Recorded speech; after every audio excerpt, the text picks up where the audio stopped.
Welcome to our channel. నేను నవీన్. శివాజీ గారి మాటల్ని అర్థాలు పెడార్థాలు తీశారు. ఏ విషయమైనా చిలికి చిలికి గాలివానైతే ఎలా ఉంటుందో తెలుసు. ఇది సామెత వరకు ఓకే, కానీ సమాజంలో ఉన్నప్పుడు ఆ చిలికే వ్యక్తుల మీద కూడా ప్రభావం పడుతుందనేది అక్షర సత్యం.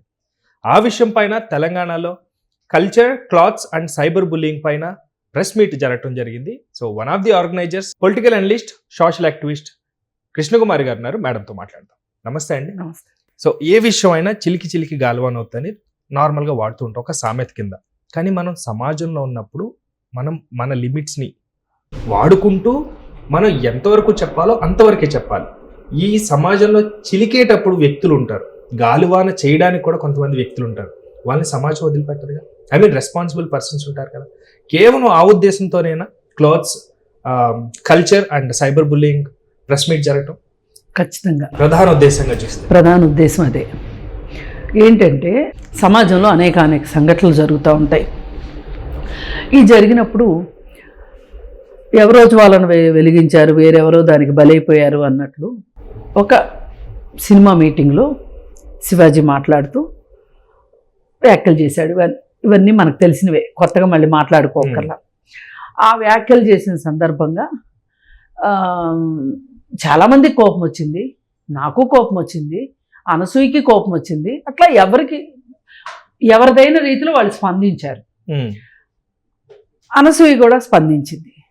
అయితే వాళ్ళు ఏం ఆలోచించారంటే, కొంతమంది ఛానల్స్ వాళ్ళు ఏం చేశారంటే, ఈ ఇద్దరి మాట్లాడిన దాన్ని బట్టి మనం ఏమి పండించవచ్చు దీనిలో నుంచి. ఇష్టారీతిన చర్చా గోష్ఠి అంటే ఒప్పుకుంటారా? ఇష్టారీతిన చర్చా గోష్ఠి చేసి దానిలో వీళ్ళు ఏమి సాధించాలనుకున్నారు? ఈ సాగర మథనంలో వ్యూవర్షిప్, సబ్స్క్రిప్షన్స్, ఆ తర్వాత డబ్బులు, ఇవి చేసుకోవాలనుకున్నారు. చేసుకోవాలనుకున్న వాళ్ళకి చేసుకున్నంత దొరికింది దీంట్లో. సరే, ఈ మధ్యలో శివాజీ సారీ చెప్పారు. మొదట్లోనే బెండ్ అయ్యారు, సారీ చెప్పారు. ఎందుకంటే మాలాంటి వాళ్ళం చాలామంది మాట్లాడేసరికి శివాజీ సారీ చెప్పాడు. నేను ఒక్కదానే కాదు, చాలామంది మాట్లాడారు. ఆకెళ్ళ రాఘవేంద్ర గారు, అట్లాగే ప్రొఫెసర్ నాగేశ్వర్ గారు, కాస్త బాధ్యతాయుతమైన వ్యక్తులు కొంతమంది మాట్లాడేసరికి సహజంగా శివాజీ సగం దారికి వచ్చి నేను సారీ చెప్తున్నాను, ఆ మాటలు దొరలకుండా ఉండాల్సింది అని చెప్పాడు. మిగతా వ్యాఖ్యలకి నేను కట్టుబడి ఉన్నాను అన్నట్టు మాట్లాడేసరికి మాలాంటి వాళ్ళం, అసలు నువ్వు మాట్లాడిన దాంట్లోనే ఇలాంటి బట్టలు వేసుకుంటే ఇలా జరుగుద్ది, అట్టాంటి బట్టలు వేసుకుని వెళ్తే మీరే ఇబ్బంది పడతారు అని చెప్పుకుని వచ్చాడు కదా. దీనికి రీజన్ ఏం చెప్పాడు అతను? మొన్న చూడండి, నిధి అగర్వాల్ విషయం, సమంత విషయం చూడండి, నాకు గుండెల్లో గాయం అయిపోయింది, బాధ అనిపించింది, చూసి చెప్పాను నేను అని చెప్పుకుంటూ నిధి అగర్వాల్ని కాస్త వీధిలో పడ్డ అగర్వాల్ కింద మాట్లాడేసేసరికి మాలాంటి వాళ్ళం ఏమన్నామంటే, ఇక్కడ పాయింట్ ఏంటయ్యా శివాజీ, నిధి అగర్వాల్ని ఎవరైతే వెళ్ళి ముట్టుకోవాలని ట్రై చేశారో, ఆమెను లాగాలని ట్రై చేశారో, వెకిలి చేష్టలు ఎవరైతే చేశారో అసలు వాళ్ళు కదా నిందితులు. ఆమె బట్టలు ఏం చేసినాయి మధ్యలో అని చెప్పి మాట్లాడితే ఈలోపు మనకు ఒక మసాలా దొరికింది కదా అని చెప్పి ఛానల్స్ మొత్తం ఫుల్. ఈలోపు అనసూయ కూడా ఒక ట్వీట్ పెట్టింది, బట్టలు అంటారేంటి అని చెప్పి ఆవిడ ఆమెదైన రీతిలో ఆమె స్పందించేసరికి ఏమంటే స్పందించే హక్కు లేదా? నేను స్పందించాను, ఇంకొకరు స్పందించారు, ఆకెళ్ళ రాఘవేంద్ర గారు స్పందించారు, నాగేశ్వర్ గారు, ఇట్లాంటి పెద్ద వాళ్ళు కూడా స్పందించారు. నాలాంటి చిన్నదాన్ని కూడా ఎవరో ఒకళ్ళు ఏంటి మేడం అని అడిగారు. నేనైతే క్లియర్గా ఒకటే చెప్పాను, ఇక్కడ అబ్బాయిల మనస్తత్వాన్ని వెనకేసుకొచ్చినట్టు ఉంది. అబ్బాయిలకి మీరు వాళ్ళు బట్టలు సరిగా వేసుకోకపోతే మీరు ఏమైనా చెయ్యొచ్చు అని ఒక లైసెన్స్ ఇచ్చినట్టుంది. ఇది కరెక్ట్ కాదు అని చెప్పి మాట్లాడితే ఇదంతా అయిన తర్వాత ఇక చర్చను మొత్తాన్ని ఎలా చేసేసారంటే కొంతమంది మేల్ యాక్టివిస్టులు అని బయలుదేరారు ఈ మధ్య, సంతకాలు పట్టుకున్నారు. పట్టుకుని రీతిని మాట్లాడేసేసి అనసూయని లెట్టల్గా నడి రోడ్డు మీద మామూలుగా అత్యాచారాలు చేస్తుంటారండి. కానీ ఒక మనిషి ఇంకొక మనిషిని అత్యాచారం చేయడం వేరు. ఇలా తెలియని మనుషులు, తెలిసిన మనుషులు, రకరకాల మనుషులు సైబర్ బుల్లింగ్ పేరుతోటి ఇది ఒక రకంగా సైబర్ అటాక్. ఇది ఆమె పైన చేసిన అటాక్ మామూలు అటాక్ కాదు, అది అటాక్ చేశారు. చేసి అది ఇంకా అక్కడ ఏమైపోయిందంటే శివాజీ మాట్లాడింది కరెక్టు, అదేమంటే 95% అని మాట్లాడుతూ ఉంటే మా బోటోళ్ళం గొంతు చించుకుని అది కాదు, నష్టం ఏం జరగబోతుంది సమాజంలో, ఇప్పుడు మీరు బట్టల వల్ల ఇవన్నీ జరుగుతున్నాయి అని మాట్లాడితే ఇలా చెయ్యాలి అనుకునేవాడు వాడు చేసే పనికి వాడు జస్టిఫికేషన్ ఇచ్చుకుంటాడు. నేరస్తులు నేర మనస్తత్వానికి కూడా ఒక జస్టిఫికేషన్ ఇచ్చుకుంటారు. ఆ అమ్మాయి బట్టలు సరిగ్గా వేసుకోలేదు, రీజన్ వచ్చేస్తుంది, ఏదో ఒకటి వచ్చేస్తుంది. దీనివల్ల తెలిసి తెలియని వయసులో పిల్లలు పాడైపోతారు, పిల్లలు నేరాల వైపు వెళ్తారు. వయసు అట్లాంటిది కదా. ఇప్పుడు ఆ నేరాల వైపు వెళితే ఏం జరుగుతుంది అంటే వాళ్ళ పైన కేసులు అయితే రేపు పొద్దున వాళ్ళు చదువుకుందాము అంటే చదువుకుంటే ఉద్యోగాలు రావు. ఒక షీటీమ్ కేసు అయితే ఎఫ్ఐఆర్ కనుక అయింది అంటే ఆ ఎఫ్ఐఆర్ క్లోజ్ అయ్యే వరకు వాళ్ళకి పాస్పోర్ట్ రాదండి. ఇది చాలామందికి తెలియదు. మరి మనం బాధ్యత ఉన్న వాళ్ళము చెప్పాలా లేదా సమాజానికి?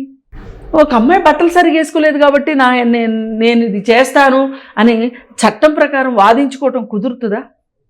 ఏ లాయర్ అయినా సరే ఈ అత్యాచారం చేయడానికి కారణం ఆ అమ్మాయి దుస్తులు అని రాస్తే కేసు కొట్టేస్తారు అంటే ఉన్నదా ఎక్కడన్నా చట్టంలో?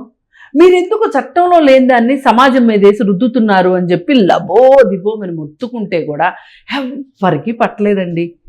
ఇంకా చివరికి ఆఖరికి తప్పనిసరి పరిస్థితుల్లో ఇంకా దీంట్లోకి రకరకాల వాళ్ళు వచ్చి చేరారు. సంధ్యారెడ్డి అనే ఒక మహానుభావురాలు కాంగ్రెస్ పార్టీ పేరుతోటి ఆవిడొచ్చేసింది. మళ్ళీ మధ్యలో ఇంకొకడు నాన్వేషణ అనేవాడు ఒకడు దూరేశాడు.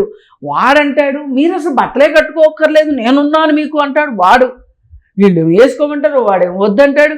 ఎట్ట కనపడుతున్నారా మీకు అసలు ఆడవాళ్ళు అంటే అని ఎంత గొంతు చించుకుని మాట్లాడినా కానీ ప్రయోజనం లేక సరే మాట్లాడుకుని ఇచ్చేవాళ్ళు మాట్లాడండి ఎంత దూరం మాట్లాడతారు, ఎంతవరకు మాట్లాడతారు, ఏ ఎక్స్టెంట్ వరకు వెళ్ళి మీరు మాట్లాడతారని చూస్తా కూర్చుని చివరికి ఇది దీన్ని మళ్ళీ ఈ వస్త్రధారాన్ని కల్చర్కి ముడిపెట్టారు. ఇది బట్టతలకి బోడిగుండుకి ముడిపెట్టినట్టు ఈ దేశం మొత్తం మీద కొన్ని వందల సంస్కృతులు ఉన్నాయి, కొన్ని వేల ప్రాంతాలు ఉన్నాయి మన దేశంలోనే. ఒక ప్రాంతానికి సంబంధం లేదు. ఎక్కడో దాకేందుకు ఒక్క తెలంగాణ తీసుకోండి, ఆదిలాబాద్ వాళ్ళ కల్చర్ వేరు, ఇటు మహబూబ్ నగర్ వాళ్ళ కల్చర్ వేరు, అటు మెదక్ కల్చర్ వేరు, సంగారెడ్డి కల్చర్ వేరు, ఇటు చూస్తే నల్గొండ కల్చర్ వేరు, హైదరాబాద్ తెలంగాణనే 4 వైపులా కల్చర్స్ వేరున్నాయి. పోనీ ఉమ్మడి ఆంధ్రప్రదేశ్ తీసుకుందాం, శ్రీకాకుళం వైపు వెళ్తే రవికలు వేసుకోరు. ఒకప్పుడు అది కల్చరు, అది అలా ఆ రోజుల్లో వేసుకుంటానికి బట్టలు ఉండేవి. ఇప్పటికీ ఉంటారు బట్టలు జాకెట్లు వేసుకునే వాళ్ళు ఉంటారు. ఇప్పుడు కేరళ ఉంది, కేరళలో జాకెట్ వేసుకుంటే తప్పు, అక్కడ వేసుకుంటే పన్ను కట్టాలి. ఒకప్పుడు, ఇప్పుడు కాదు. మన దేశమే మరిది. ఇప్పుడు వేసుకోకపోతే పళ్ళు ఓడగొడతారు. వేసుకోకపోతే పళ్ళు ఓడగొడతారా లేదని వేరే విషయం అండి. అది అసలు చేంజెస్ చాలా వచ్చాయి. చేంజెస్ ఒకప్పుడు వేసుకుంటాము అంటే పన్ను కట్టాలన్నారు, అలా వేసుకోకుండా ఉన్నారు, తరాల తరబడి ఉన్నారు. అయిపోయింది. ఇప్పుడు ఆ రాష్ట్రంలో అందరూ రవికలు వేసుకుంటారు. అందుకని ఏంటంటే మీరు వస్త్రధారణతోటి కల్చర్కి ఎట్లా ముడి పెడతారు? పోనీ కల్చరే అనుకుందాం. అసలు ఇప్పుడు మీరు వేసుకున్న బట్టలు మన భారతీయ సంస్కృతి కాదు. కప్పుకున్నాం. మీరెందుకు ప్యాంట్ షర్ట్ వేసుకున్నారు? మేము ప్రశ్నిస్తున్నాము, మేము అడుగుతున్నాము మిమ్మల్ని. ఆ రోజు శివాజీ ప్యాంట్ వేసుకున్నాడు, టీ షర్ట్ వేసుకున్నాడు, ఉడీస్ వేసుకున్నాడు, అడిగామా? మరి నువ్వు పంచి కట్టుకుని రావాలి సంస్కృతి అని మాట్లాడితే. దీనికి ముడిపెట్టడానికి వీల్లేదు.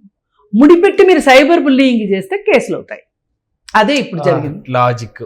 అంటే ఒక్కదానికొకటి ఎంత సెన్సిటివ్ గా ఇలా బెండ్ చేశారు, విడదీసి చూస్తే ఎంత క్లారిటీగా అనిపిస్తుంది. మీరు వస్త్రధారణని కల్చర్కి ముడిపెట్టారు అంటే, ముడిపెట్టి మీరు చెప్పిన వస్త్రధారణ వేసుకోలేదు అని కనుక మీరు బుల్లీ చేయాలని మొదలెట్టారు అంటే కేసు అవుతుంది. కేసు అయ్యింది. ఇప్పుడు కేసు మామూలుగా అవ్వాల, ఎట్లా అవ్వాల. 43 మంది మీద ఎఫ్ఐఆర్ అయింది.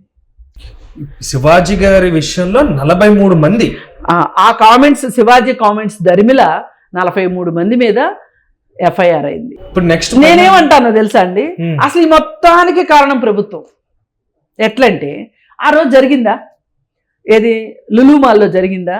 జరిగిన వెంటనే ఒక అమ్మాయి పబ్లిక్లోకి వస్తే ఒక హీరోయిన్ అయినంత మాత్రాన పబ్లిక్ ప్రాపర్టీనా? ఆ అమ్మాయి బట్టలు సరిగా ఉన్నాయా లేదా అనేది మీకు అందరికీ అనవసరం. మీరు వెళ్ళి అమ్మాయిని ఎందుకు ముట్టుకోవాలని చూశారు. ఈ ముట్టుకున్న వాళ్ళందరికీ జూమ్లో చేస్తే వాళ్ళందరి మొహాలు కనిపిస్తాయి, వాళ్ళ అడ్రస్లు దొరుకుతాయి. అసలు వాళ్ళ మీద ఎందుకు షీటీమ్ కేసు ఎందుకు బుక్ చేయలేదు? బుక్ చేసి ఉంటే శివాజీ వచ్చి అక్కడికి వచ్చి ముసలి కన్నీరు కార్చేవాడు కాదు. శివాజీ ముసలి కన్నీరు కార్చిన తర్వాత, ఏంటయ్యా నువ్వు ముసలి కన్నీరు కార్చావు, ఏంటి సంగతి అంటే, నిధి అగర్వాల్కి జరిగిన దానికి చూసి నాకు గుండె నీరైపోయింది, గుండె మండిపోయింది. అందుకోసం ఆడవాళ్ళ కోసమే కదా నేను ఇంత తపన పడింది, మీకోసమే కదమ్మా నేను చెప్పింది, మీరు బాగుండాలనే కదమ్మా నేను చెప్పింది అనంగానే సినిమా, కరుణరసాత్మక సినిమా చూసిన అంత ఫీలింగ్లో జనాలందరూ. అట్లాగే ఇక్కడ కొంతమంది పని పాట లేని వాళ్ళు ఉంటారు. ఎక్కడ?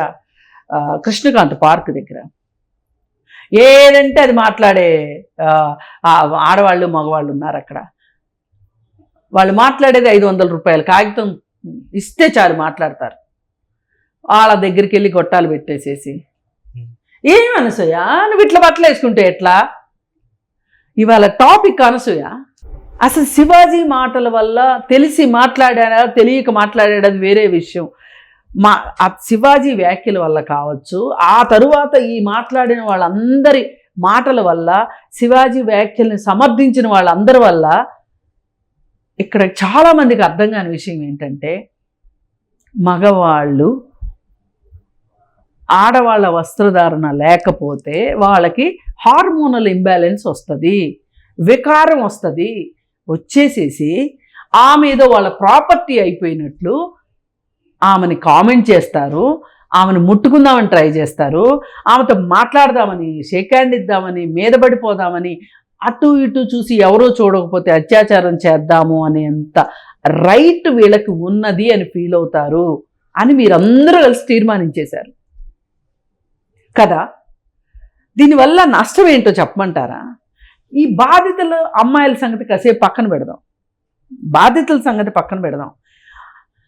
అసలు మగవాళ్ళు అంటే వాళ్ళకి నిగ్రహశక్తి లేని వాళ్ళు, నియంత్రణ లేని వాళ్ళు, పశువుల్లాగా పిచ్చి కుక్కల మాదిరి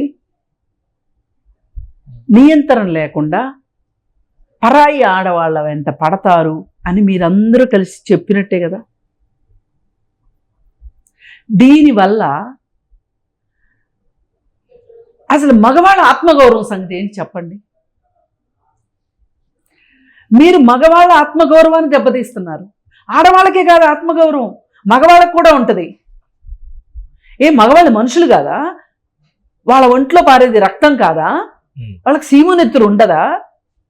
ఎవరంటే వాళ్ళని వచ్చేసేసి వీళ్ళు అమ్మాయిల బట్టలు సరిగా వేసుకోకపోతే వాళ్ళకి దాసోహం అయిపోతారు, వీళ్ళు వాళ్ళని అత్యాచారాలు చేసేస్తారు, ఆ తర్వాత కేసుల్లో ఇరుక్కుంటారు, ఆ తర్వాత జైలుకి వెళ్తారు అని చెప్పి మీరు చెప్తారు అంటే ఏంటి అర్థం?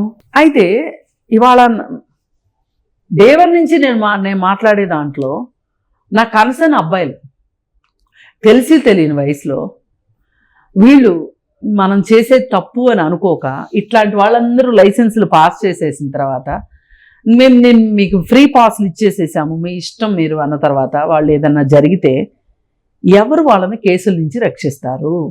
ఈ శివాజీ రక్షిస్తాడా, లేకపోతే ఇంకొకళ్ళు రక్షిస్తారా, సంధ్యారెడ్డి రక్షిస్తుందా? ఎవరు రక్షిస్తారు? ఎందుకు మీరు ఇంత ముందుకు పడి మాట్లాడినట్టు? మీరు ఎంతసేపుడికి అనసూయను అవమానిస్తున్నాము అని అనుకున్నారు మీరంతా. అనసూయని సెంటర్ పాయింట్గా పెట్టి బేస్ చేసుకొని మీరు మాట్లాడారు. మీకు ఒరిగేది ఏంటి దీనివల్ల? ఇది మా సూటి ప్రశ్న ఇవాళ ప్రెస్ మీట్లో. అజెండా అనుకోవచ్చు అంతే. ఇది సూటి ప్రశ్న. మీరు కల్చర్కి క్లోత్స్కి మీరు ముడి పెట్టకండి. ఆ పేరుతో సైబర్ బుల్లింగ్ చేయొద్దు. చేస్తే కేసులు అవుతాయి. ఇక దీని నుంచి మనం ఇప్పుడు మీడియా కూడా నేర్చుకోవాల్సింది ఉంది. ఏ కంటెంట్ దొరికితే ఆ కంటెంట్ని తీసుకొని దానికి కొంచెం మసాలా వేసేసేసి ఇది ఎంతవరకు కరెక్టు ఆలోచించాల్సిన అవసరం ఉంది. వాళ్ళ సొసైటీ ముందు ఇది ఒక ఛాలెంజ్. మనం ఏమి చూడాలనుకుంటున్నాం, మనం ఏది కల్చర్ అనుకుంటున్నాం, దీనివల్ల ఏంటి సొసైటీకి ఒరుగుతున్నది ఏంటి? ఒక అనసూయని బ్లేమ్ చేసినంత మాత్రాన మనకు వచ్చే లాభం ఏంటి? అన్నిటికన్నా విచిత్రమైన విషయం ఏంటంటే శివాజీకి సినిమా ఇండస్ట్రీ మొత్తం తెలుసు. సినిమా ఇండస్ట్రీ గురించి మొత్తం తెలుసు శివాజీకి. ఏంటి అసలు ఇండస్ట్రీలో ఒక హీరోకి కానీ ఒక హీరోయిన్కి కానీ వీళ్ళకి ఎవ్వరికీ కూడా వాళ్ళ ఇష్టాలతో పని ఉండదు. కథ డిమాండ్ చేసింది అంటారు, సిచ్యువేషన్ డిమాండ్ చేసింది అంటారు, అప్పటికప్పుడు మార్చేస్తారు, స్క్రిప్ట్ మారుస్తారు, మాట్లాడకుండా చేస్తారు వీళ్ళు. ఎందుకు అంటే మనం ప్రాబ్లమాటిక్ పర్సన్స్ కాకూడదు అని చేసి వాళ్ళు ఇచ్చిన చిల్లర తీసుకొని బయటకు వస్తారు. మీ పాత్ర ఇంతే. అది అనసూయ అవనివ్వండి, ఇంకొకళ్ళు అవనివ్వండి, సమంత అవనివ్వండి, ఇంకొకళ్ళు అవనివ్వండి, ఎవరైనా సరే వాళ్ళ పూర్తి వ్యక్తిత్వాలతో సంబంధం ఉండదు. అక్కడ వాళ్ళ వ్యక్తిత్వం వేరు ఉంటుంది ఇంట్లో, కానీ సినిమాలో ఇలా ఉంటారు. ఎన్ని ఎగ్జాంపుల్స్ చెప్పామో జనాలకి కళ్ళు తెరవాలని. ఇప్పుడు జయమాలిని గారు ఉన్నారు, ఆవిడ వృత్తి వేరు ప్రవృత్తి వేరు. మీరు వృత్తికి ప్రవృత్తికి ఎందుకు ముడిపెడుతున్నారు అని. అందుకని ఈ విషయం మీద మనం చాలాసేపు ఒక 2 hours పాటు ప్రెస్ మీట్ జరిగింది. మేమేమేమి అనుకుంటున్నాం అన్నీ మాట్లాడాం. లైక్ ఓపెన్ టాక్ లాగా ప్రెస్ను ఉద్దేశించి మాట్లాడిన తర్వాత ఇంకా ఈ కేసుకు సంబంధించి అవి ఉన్నాయి, మరొకసారి మాట్లాడుకుందాం. Thank you so much.